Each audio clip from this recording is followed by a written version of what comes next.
Oh, man.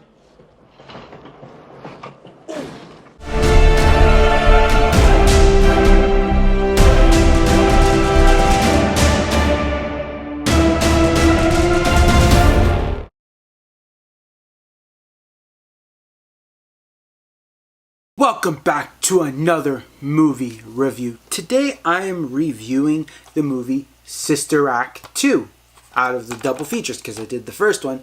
Now I'm doing the second one. So let's get on with this lovely movie review. So as you know, in the first one, she is a Vegas showgirl, or a headliner as I like to call it. But now this is where the second one comes into play. So Deloris Van Cartier has become a famous performer in Las Vegas since her time passing as a nun to hide from the mob, which, if you don't know, was her ex-boyfriend. During her latest performance, she is reunited with her friends Sister Mary Patrick and Sister Mary Roberts, and another lady named Mary Lazarus. They are asked for her help. With that, they are reuniting her with the Reverend Mother, which it went very well after the first movie. Well, Reverend Mother explains that the convent nuns now work as a teacher at the St. Francis Academy in San Francisco, which they got a new job, which Dolores attended as a child. The school faces closure at the hands of the administrator, Mr. Crisp, who is a real douchebag. Unless the school's reputation can be improved, they will shut down the school. The nuns ask Dolores to help them out with her persona as Sister Mary Clarence and become the new music teacher. Dolores reluctantly agrees to all this. She says, yeah, sure, why not? I might as well help. I got a music background. Might as well help with it. At the school, Mary Clarence meets the school's staff of monks, led by the humble Father Maurice, who is a bit of an airhead. She attends the first music class, which doesn't go very well, meeting the rowdy teenagers who are merely there to pass by attending the class. Now, what they mean by just merely passing the class, they call it a bird course. Now, why? Because you fly right by it. You do no work, you do nothing, and you fly right by it. Now, Mary Clarence butts head with the ringleader, who is Rita Louise Watson, who walks out when Mary Clarence introduces a firmer hand in class, which she is more or less being more strict. She is like telling him, this is the law, this is how I run the class, and you're going to obey it, or there's the door, and make sure it hits you on the way out. So the other students stay to avoid failure because they don't want to fail the class. They need to pass. When they break into spontaneous synchronized singing, Mary Clarence decides to turn them into a choir, to which the students at first object to it because they don't want to be some churchy choir. Well, Mary Roberts overhears Rita singing while she is in, I would say, the church, the chapel. And so, as it goes, she convinces... she doesn't really convince, but Mary Clarence convinces her to return to class. Now, the class and the nuns restores the school decrepit music room. Now, they're fixing it up to make it look so much better than what it is because it's just pitiful. And from there, they are practicing exclusively. It's just that... Wow, not exclusively, extensively. They're practicing a lot. My mistake, sorry.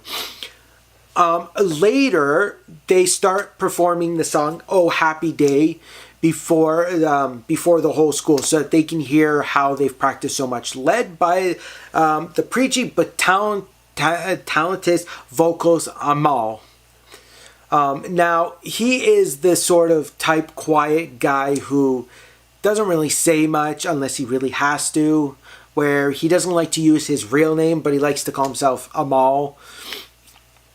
So the nuns discover numerous trophies that are just lying around and not doing anything. That reveals that the school has won the all-state choir championship multiple times in the past.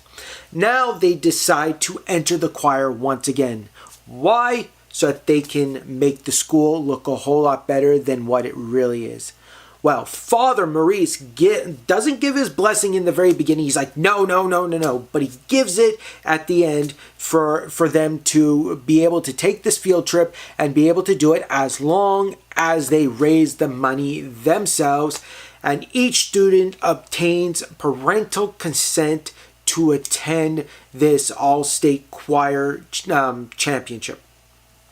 However, Rita's strict but well-meaning mother, Florence, refuses to let her daughter attend because she thinks that music is not a career and it's dead. It's just dead end. You'll never make it anywhere. Just like her husband died trying to make his name for himself but never did. However, Rita forges her mother's signature to go on the trip, but leaves an apology note for her, prompting her mother to drive to Hollywood to see the competition for herself. Well, as it goes, while they're traveling, Mr. Crisp, who is the principal, finds a magazine in the school library which has Deloris Van Cartier on the front cover. He recognizes her as Mary Clarence and warns Father Maurice of the shame. Ooh. But the choir has already left for the competition. As I said, they already left. The monks pile into an old van and race to confront Mary Clarence to let her know, like, hey, Mr. Crisp found this crap out. Well, backstage at the competition, the choir are intimidated by the other competitors who are seasoned veterans who already know this very well and consider quitting. But Mary Clarence commitment inspires them to persevere. The monks finally arrive, and Father Maurice decides to support the choir upon seeing their change in enthusiasm. I mean, I'm really horrible with that name. Where they're really, really happy about it. So the other monks that are there, they trap Mr. Crisp in a closet to prevent him from interfering with Mary Clarence, without him telling her, "Hey, you're a fraud, you're a sham, you're taking this way too far." Well, the choir finally takes the stage. Rita performing wow, I can't talk. Performing her solo. She's performing the urban contemporary gospel rendition of Joyful, Joyful with more of a hip-hop inspired choreography. Well, lo and behold, as it goes, there is some rap in there, there's some other stuff in there, and they are just like blowing everybody out of the water as it goes. So the choir wins the competition. The school, local people who wanted to shut down the school with Mr. Crisp is impressed with the performance and agrees to keep the school open and give the feedback to Mr. Crisp and a promotion despite his desire for early retirement because he just wanted to be done with his crappy job. With the Reverend Mother claiming that he came up with the idea for the school to enter this competition. Well, lo and behold, Rita and her mother make amends while the choir learns that Mary Clarence is actually a singer, and they are surprised as can be that she is actually a Las Vegas showgirl, which to Mary Clarence claims she has never been such a showgirl, but is a headliner, which is much better. Well, I hope you enjoyed this movie review, and if you did, please hit that thumbs up button. Also, don't forget to subscribe below and comment below on a movie that you want to see. And if you want, you can subscribe down to the right corner. That is correct, the right corner. And click the subscribe now little flag there to subscribe to my channel. Also, remember to stay safe while the coronavirus is going rampage across the world. Please make sure you wash your hands daily, every time you go out, every time you come back in. And make sure you don't touch your mouth, your nose, your eyes, your ears. Just don't touch your face at all. I mean, literally. And remember to be safe.